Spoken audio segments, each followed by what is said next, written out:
누구나 이 땅을 사는 동안에 인생에 장애물들이 있죠. 큰 장애물들을 만나면 많은 어려움이 우리에게 있습니다. 그러나 어린 시절에는 우리가 장애물을 만나면 부모님들이 잘 도와주셔서 인생의 장애물을 잘 극복할 수도 있죠. 그러나 성인이 되면 인생의 장애물은 또 다르게 우리에게 다가오죠. 내 힘으로 해결할 수 없는 장애물들을 만날 때 부모님도 이제 연세가 드셔서 도움을 요청하기도 그렇고 또 주변 사람들에게 도움을 구하기도 어려운 나이가 되었을 때는 인생의 장애물은 또 다르게 내게 큰 짐으로 다가옵니다. 여러분, 그러나 하나님께서 우리를 도와주신다면, 저는 그런 생각 한번 해보거든요. 하나님께서 우리를 도와주신다면 우리가 이 땅을 사는 동안에 만나는 장애물은 어떻게 보면 디딤돌이 되지 않을까 하는 생각을 해요. 여러분, 홍해를 건너게 하신 하나님을 기억하시죠?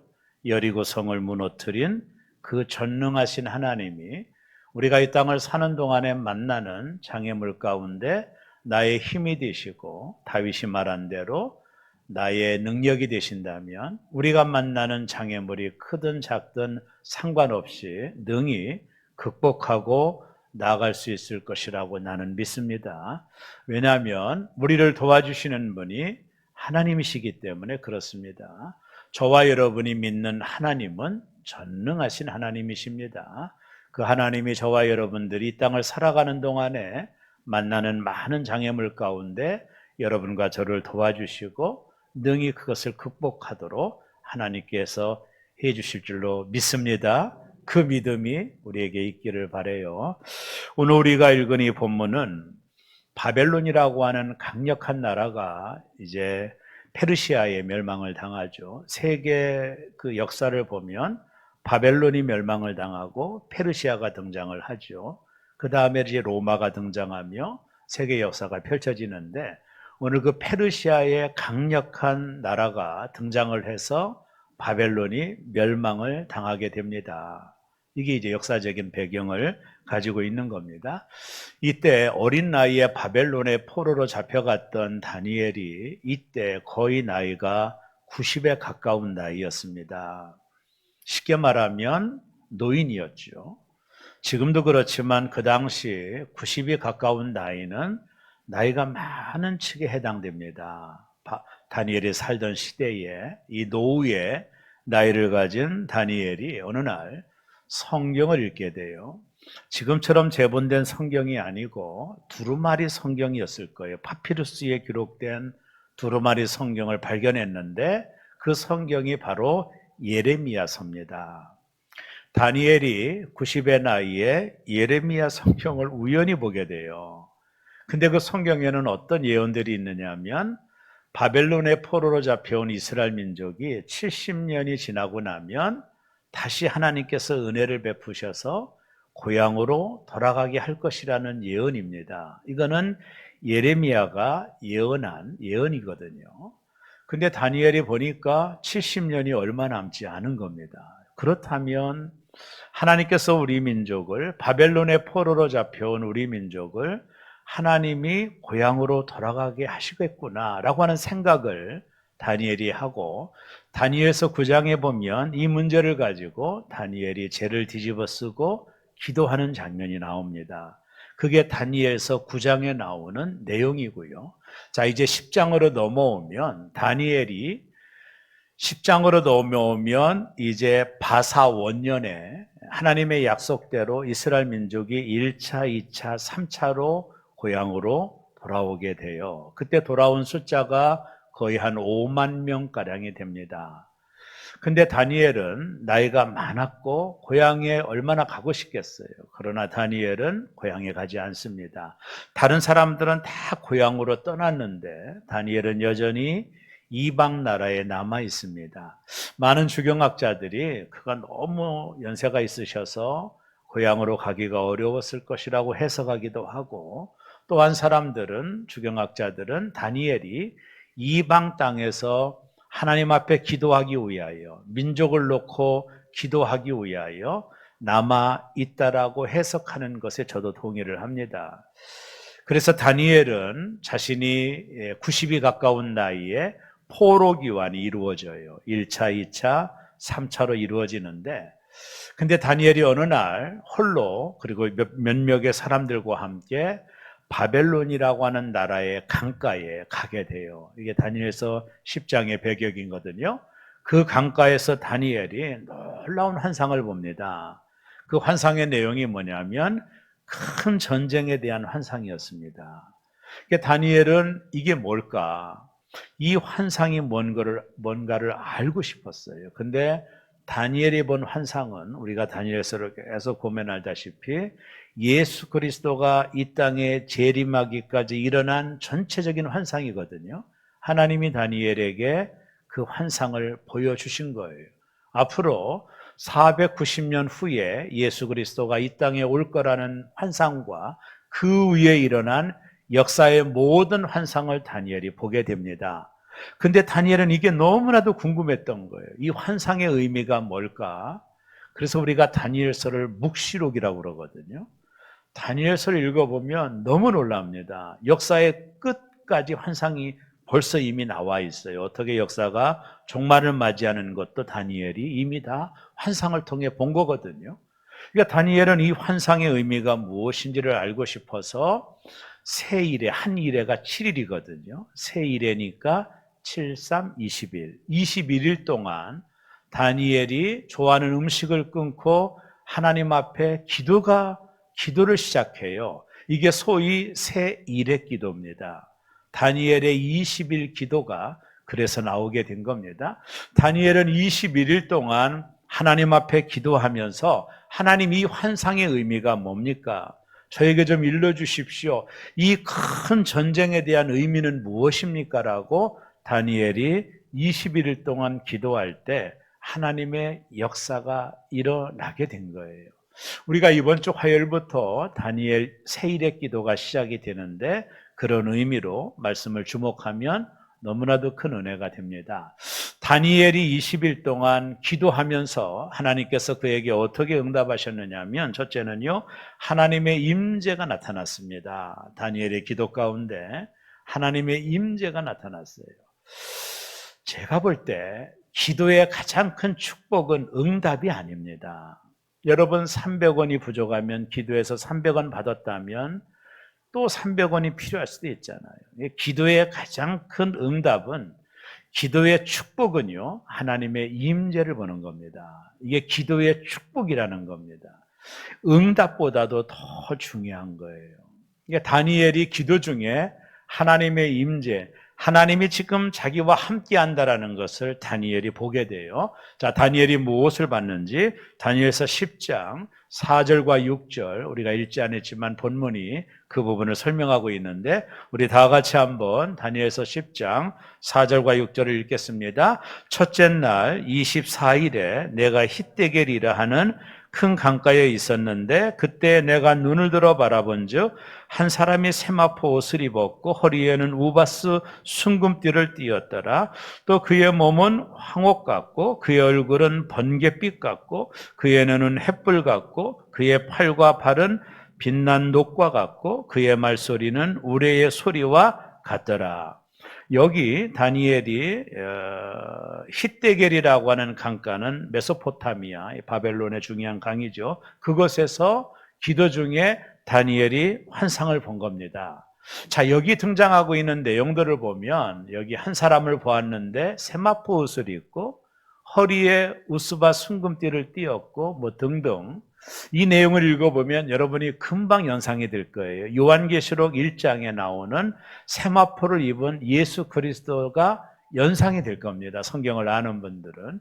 그래서 많은 주경학자들이 이 땅에 오시기 전에 예수님이 나타났다. 성육신 이전에 예수님이 나타났다라고 주경학자들은 말을 하는데 저는 좀 거기에 동의하기가 어려워요. 왜냐하면 이 사람이 나타나서 이게 다니엘에게 이제 기도 응답을 주는데 방해하는 무리가 있었어요. 그래서 이 사람이 방해꾼 때문에 시간이 늦춰집니다. 이따 말씀을 드리겠지만 예수 그리스도라면 그분은 하나님이신데 누가 방해할 수 있겠어요? 그래서 이분이 예수님이라는 해석은 좀 더 문제가 있는 것 같고요. 제가 볼 때 여기에 등장하는 사람은 천사 중에 가장 높은 직급의 천사였을 거라고 봐요. 예수님은 좀 아닌 것 같아요. 왜냐하면 나중에 미가엘 천사가 나타나서 이분을 도와줘서 문제가 해결되는데 예수님이 천사의 도움을 받을 리가 없죠. 그래서 가장 높은 천사라고 생각해도 틀리지 않을 것 같아요. 이 사람을 다니엘이 본 겁니다. 이게 환상 중에 본 겁니다. 한마디로 말하면 다니엘이 기도하는 중에 하나님의 임재를 본 거예요. 여러분, 하나님의 임재가 뭡니까? 하나님이 지금 나와 함께 하신다라는 걸 느끼는 게 임재거든요. 이게 기도하는 자들에게 주시는 하나님의 놀라운 축복이라고 저는 봐요. 응답은요, 또 응답이 있어야 되잖아요. 우리가 바라는 것이 많을수록 응답은 많이 있어야 되는데 그보다 기도자가 누리는 가장 큰 축복은 하나님의 임재를 보는 겁니다. 이게 기도의 크라이막스라고 저는 봅니다. 제 경험을 가지고 보면 어떤 작정하며 기도할 때 하나님의 임재를 느끼게 돼요. 어떤 때는 우리의 감정을 통해서 하나님의 임재가 오기도 하고 어떤 때는 내 몸이 하나님이 지금 나를 만지는 것 같은 느낌을 받을 때가 있어요. 그때 우리가 비로소 하나님의 임재를 경험하게 되는데 이 하나님의 임재를 보았던 다니엘을 우리가 주목해 보시고요. 자, 이 하나님의 임재를 누구만 보았느냐면 다니엘만 보고 있어요. 자, 성경 다니엘서 10장 7절을 우리 다 같이 한번 읽습니다. 이 환상을 나 다니엘이 홀로 보았고 나와 함께한 사람들은 이 환상을 보지 못하였어도 그들이 크게 떨며 도망하여 숨었느니라. 자, 강가에 앉아있던 많은 사람들 중에 다니엘만 이 환상을 본 겁니다. 뭘 의미하느냐면 기도하는 자만 하나님의 임재를 보는 거예요. 기도하는 자만이 하나님의 임재를 봅니다. 자, 성경에 보면 하나님의 임재를 보았던 많은 사건이 있어요. 사도행전 10장에 보면 백부장 고넬료가 기도 시간, 오후 3시죠. 기도 시간에 기도하던 중입니다. 낮에. 그때 환상 중에 천사를 봅니다. 저기 고넬료가 여러분 아시죠? 그 순간에 베드로도 환상을 봅니다. 이게 기도하는 자들에게 주어져 있는 하나님의 놀라운 축복이에요. 기도하면 하나님의 임재를 보게 돼요. 우리가 하나님의 임재를 보면 지금 나의 기도가 하나님 앞에 상달되고 있다는 것을 느끼게 돼요. 하나님이 나와 함께 하신다는 것을 기도하는 자만이 이 하나님의 임재를 느끼게 됩니다. 론 클로스라는 사람이 이런 말을 했습니다. 아주 유명한 영성학자거든요. 우리 모두는 하나님의 임재를 각기 다른 방법으로 경험할 수 있다. 어떤 사람에게는 하나님의 임재가 강하게 감정적으로 느껴지기도 하고 또 어떤 사람에게는 아주 조용한 사건으로 임하기도 한다. 이분 말을 충분히 동의합니다. 우리가 하나님 앞에 기도의 제단으로 나가게 될 때 하나님이 지금 나를 터치한다는 걸 느끼게 돼요. 이게 기도자들이 누리는 가장 큰 축복이라고 봐요. 어떤 때는요 맑은 소리로도 느낄 때고 있고 제 경험에는 백합화야 향기가 날 때도 있어요. 이게 지금 하나님이 나와 함께 한다는 것을 다양한 어떤 상황을 통해서 느끼게 되는 것을 기도자가 누리는 하나님의 임재라고 하는 것입니다. 여기 말한 클로스라는 말이 말한 대로 강하게 감정적으로 느끼기도 하고 어떤 사람들에게는 아주 조용한 사건으로 임하기도 하고 어떤 때는 냄새로도 임합니다. 이게 제가 오랫동안 경험한 거예요. 이게 혹여 실수가 될까 봐 좀 죄송스럽지만 제가 전에 신방을 가면 가정에 들어가면 나는 냄새가 있어요. 너무나도 역겨운 냄새가 날 때는 이 가정에 문제가 있는 거예요. 제가 그걸 느낀 적이 있거든요. 어떤 때는 또 향기로운 백합화의 냄새가 날 때도 있어요. 이게 제 경험입니다. 유일한 경험이니 여러분들에게 맞냐 안 맞느냐를 얘기하기 전에 내 경험이니까 지금 하나님이 나와 함께 하신다라고 하는 그 임재 어떤 때는요 숨소리로 느낄 때도 있어요. 지금 하나님이 내 옆에서 숨을 쉬는 것 같아요. 여러분들 아이들을 안게 되면 아이들이 숨을 쉬잖아요. 그게 부모가 느끼듯 하나님의 임재가 숨소리로 느낄 때 있어요. 어떤 분은 성령의 임재를 따뜻함으로 표현했죠. 따뜻한 성령님 내게 임해 주옵소서. 마침 따뜻한 햇살처럼 나를 훅 만지는 그 하나님의 임재도 느낄 때가 있어요. 사람마다 상황에 따라 다르지만 기도자가 누리는 최고의 축복은 하나님이 지금 나와 함께 하신다라는 임재를 느끼는 겁니다. 오늘 다니엘이 하나님 앞에 기도할 때 그 하나님의 임재를 느끼는 거예요. 여러분 근본 다니엘 기도회에 하나님의 임재를 느끼는, 하나님의 임재를 만나는 여러분 모두가 되기를 주의 이름으로 축복합니다. 이건 정말 놀라운 일입니다.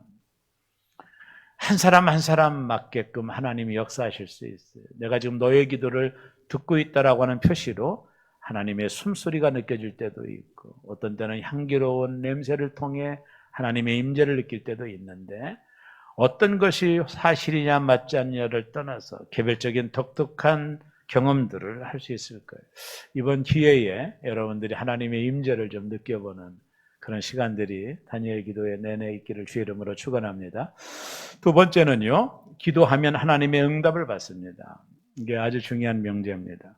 다니엘이 20일간 하나님께 기도할 때 어떤 일이 일어난지 아세요? 이거 주목하셔야 되는데 10장 12절입니다. 다니엘서 10장 12절 너무 중요하기 때문에 한번 다 같이 읽습니다. 그가 내게 이르되 다니엘아 두려워하지 말라. 내가 깨닫으려 하여 내 앞에 스스로 겸비하게 하기로 결심하던 첫날부터 내 말이 응답받았으므로 내가 내 말로 말미암아 왔느니라. 자, 여기 가브리엘 천사가 다니엘에게 찾아왔죠. 20일이 지난 다음에 온 겁니다. 잘 기억하세요. 근데 천사가 뭐라고 말하느냐 하면 다니엘아 네가 하나님 앞에 겸비하게, 이 겸비라는 말의 히브리어 원뜻은 뭐냐면 먼지처럼 엎드리다라는 뜻이에요. 하나님의 위엄 앞에 먼지와 같이 티끌처럼 나를 바라보며 엎드리는 걸 말하거든요. 그러니까 다니엘이 내가 앞으로 20일 동안 새 일해 동안 내가 하나님 앞에 기도를 결심하던 그 첫날부터 하나님의 응답이 있었다라는 거예요. 이건 정말로 놀라운 일입니다. 다니엘이 내가 새 일회를 작정하고 기도하기로 결심하던 첫날부터 하나님이 너에게 응답을 하셨다라는 거예요. 근데 이 가브리엘 천사가 얼마 만에 왔어요? 21일 만에 응답을 가지고 왔거든요. 그 20일 동안 무슨 일이 벌어진 겁니까? 첫날부터 하나님의 응답이 다니엘에게 있었어요. 다니엘이 묵시록을 쓰잖아요. 다니엘서를 보면 하나님이 일러준 걸 가지고 묵시를 썼거든요. 앞으로 일어날 일, 762일에 벌어질 예수 그리스도의 탄생과 그리고 세상의 종말에 대하여 다니엘은 명확하게 다니엘에 기록하고 있거든요. 근데 그 응답이 첫날부터 이미 되었다라는 거예요. 이게 정말로 놀라운 일입니다.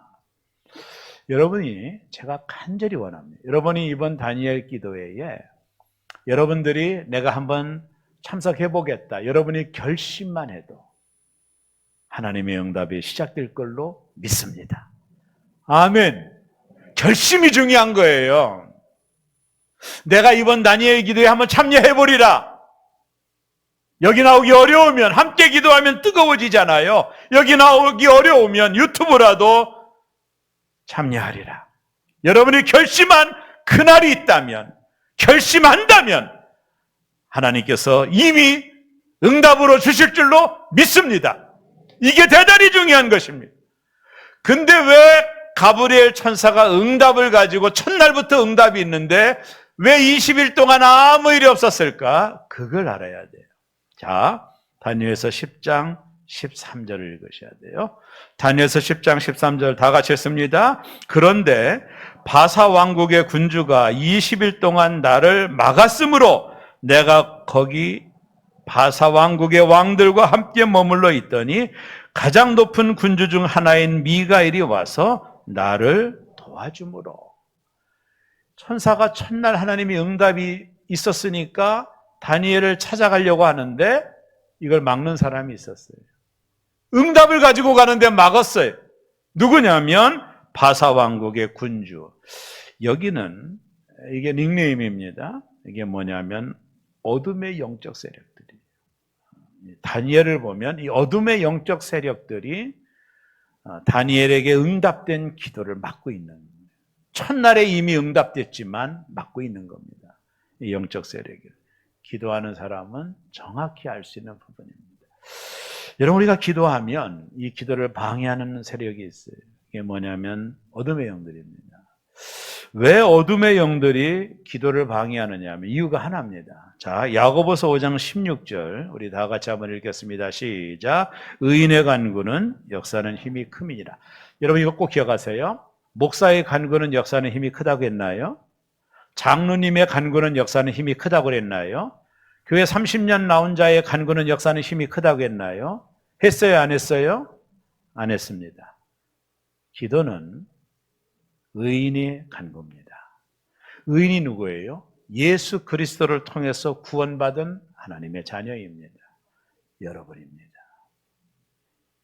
여러분의 간구는 역사는 힘이 커요, 작아요? 커요. 이게 마귀가 반대하는 겁니다. 여러분의 기도를 반대하는 이유가 아시겠죠? 왜 이유를 아시겠죠? 여러분의 기도가 역사가 일어나기 때문이에요. 우린 여기 착각하면 안 돼요. 나 같은 사람이 기도한다고 응답이 될까? 이건 마귀에게 100% 쏟고 있는 겁니다. 마귀는 끊임없이 방해합니다. 기도 응답을 의심하게 만들고 여러분을 바쁘게 만들어요. 여러분, 벌써 이번 다니엘 기도에 다음에 하지, 벌써 마귀에게 진 겁니다. 100%입니다. 여러분의 기도를 가장 무서워하는 건 마귀입니다. 왜요? 기도만이 역사를 만들 수 있어요. 기도하면 하나님이 일하시거든요. 그러니까 마귀가 가장 무서워하는 거예요. 의인의 간구는 역사는 힘이 많기 때문에 마귀가 가장 무서워하는 거예요.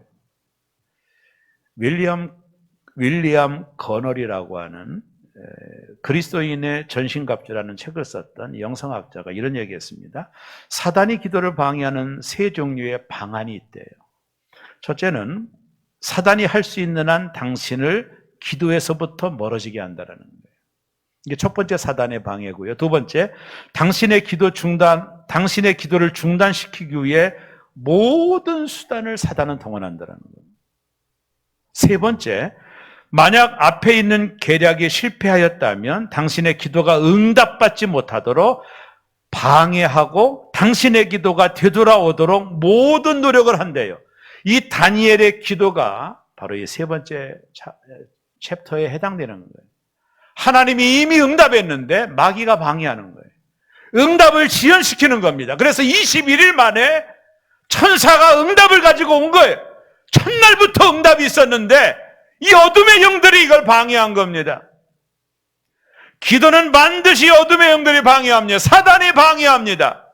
왜요? 여러분의 기도가 역사가 있기 때문이에요. 엘리야는 우리와 성장이 똑같은 사람이로되 그가 기도할 때 3년 6개월 동안 비가 내리지 않게 만들고 그가 기도한 즉 하늘이 열리고 비를 내렸느니 우리와 성정이 똑같은 사람이에요. 하나님은 의인의 간구를 역사합니다. 여러분과 저의 기도를 하나님 응답하십니다. 여러분과 저의 기도를 하나님이 들으십니다. 의인의 간구는 역사는 힘이 큽니다. 기억하시기를 바랍니다. 나 같은 자가 마귀에게 100% 쏟고 있는 거예요. 내가 기도한다고 응답되나 100% 쏟고 있는 것입니다. 여러분은 기도에 자격이 있습니다. 여러분은 의인입니다. 공로가 아니라 하나님의 은혜로 구원받은 여러분들이요, 은혜의 보좌 앞에 담대하게 나아가 하늘을 여는 기도를 하시기를 바라고 하늘을 닫는 기도도 하시기를 바랍니다. 모든 저주가 여러분의 기도로 닫힐 수 있습니다. 무슨 내 기도? 100% 쏟고 있는 겁니다. 바빠서 100% 쏟고 있는 겁니다. 여러분의 기도를 가장 무서워하는 건 마귀입니다. 역사는 힘이 있거든요. 사랑하는 여러분, 저와 여러분이 기도 없이 사는 것은 죽기를 결심하는 것 같은 겁니다. 기도하지 않고 사는 것은 여러분이 하는 일이 잘 될 수 없는 길로 가는 겁니다. 하나님의 도움 없이 살 수 있습니까? 정말 자신이 있나요? 세상 그렇게 만만치 않습니다. 기도 없이 잘 되면 그것은 복이 아니라 그것은 망하는 것입니다. 여러분이 기도 없이 나는 살 수 있어라고 여러분의 지혜를 믿고 잘 되어도 결국에 그것은 망하는 길로 가는 겁니다. 기도해야 할 때 기도하지 않는 사람은 어리석은 사람입니다. 삶이 잘 되든 아니 되든 잘 될 때는 잘 되어서 기도 안 하면 결코 잘 되게 끝나지 않습니다. 잘 되면 더 하나님께 기도하고 나아가야 돼요. 사랑하는 여러분, 기도 없이 살 수 있습니까? 이번 다니엘 기도회에 여러분 함께 기도하시고, 저 같은 경우는 좀 2주간 좀 안식년을 좀 하려고 저는 이렇게 말씀을 드려서 그 기간 동안 저도 유튜브를 통해서 참여하겠지만 온 성도들이 좀 모여서 함께 기도함으로 이번에 여러분이 마음만 결심한다면 이미 하나님의 응답은 이루어진 줄로 나는 믿습니다. 놀라운 일입니다. 마지막 3번째, 능력을 받습니다. 기도하면 능력을 받습니다. 참 놀라운 일이에요. 능력이 임합니다. 다니엘이 20일 동안 기도하면서 완전히 번아웃 됐습니다. 우리 성경을 다 읽지 않았지만 일어설 힘조차도 없게 됩니다. 금식하며 그 노구의 몸으로 기도했으니 모든 기력이 다 떨어졌습니다. 손을 짚고 땅을 잡고 파듯 일어났다고 성경에 나오거든요. 그때 하나님이 그에게 나타나셨어요. 다니엘서 10장 18절과 19절 다 같이 읽습니다. 또 사람의 모양 같은 것, 이게 천사죠. 모양 같은 것 하나가 나를 만지며 나를 강건하게 하며 이르되 큰 은총을 받은 사람이여 두려워하지 말라. 평안하라. 강건하라. 강건하라. 그가 이같이 내게 말하며 내가 곧 힘이 나서 이르되 내 주께서 나를 강건하게 하셨사오니 말씀하옵소서. 아멘. 기도는 힘이 공급됩니다. 하나님의 천사가 여러분을 도와주실 것입니다. 낭망하고 있는 여러분에게 힘을 주실 것입니다. 두려워 말라. 평안하라. 강건하라. 기도를 어렵게 생각하는 분들이 있어요. 기도는 초청을 받아들이는 겁니다. 기도는 의무가 아닙니다, 여러분. 예수께서 구하면 주신다라고 약속하신 것을 그냥 받아들이는 겁니다. 그리고 그 초청하신 분을 신뢰하는 거예요. 예수님 말씀하셨잖아요. 구하라. 구하는 이마다 받을 것이요. 책임져 주겠다라는 거거든요. 그 사실을 받아들이는 것이 기도입니다. 그분은 언제나 우리에게 좋은 것 주십니다. 이번 다니엘 기도회에 여러분이 마음으로 결심하면 하나님의 응답은 이미 시작된 줄로 믿습니다. 결심이 중요합니다. 바쁘고 여러분 아무리 바빠도 여러분이 하는 일이 아무리 잘 돼도 아침에 떡을 먹으면 헛될 수 있어요. 기도의 영역 안에 들어오셔야 됩니다. 아시겠습니까? 이번 다니엘 기도에 이 은혜가 여러분들에게 있기를 바라요. 교회 나오기 정말 어려우신 분들은 유튜브라도 출석부 가지고 가셔서 참여하십시오. 이번에 강사들을 보니 얼마나 좋은 강사분들인지 몰라요. 가장 최상의 찬양단들이 찬양을 하는 거거든요. 저희 교회는 영상 장비가 너무 잘 갖춰져 있어서 마치 현장에서 보는 것처럼 참여할 수 있습니다. 하나님의 은혜죠. 이번 다니엘 기도회에 반드시 하나님의 임재를 여러분이 만나기를 바라고 하나님의 도우심의 힘을 공급받기를 바라고 그리고 살아계신 하나님의 응답이 저와 여러분의 간증이 되어지시기를 주의 이름으로 축원합니다. 아이고 목사님 그렇게 말해도 바빠서 한번 따라합니다. 마귀에게 100% 진 거다. 정말로 마귀가 가장 두려워하는 것은 40년 예수 믿은 사람이 아니더라고요. 마귀가 가장 두려워하는 것은 기도하는 사람입니다. 여러분, 마귀가 가장 두려워하는 성도가 되시기를 주의 이름으로 축원합니다. 기도하겠습니다.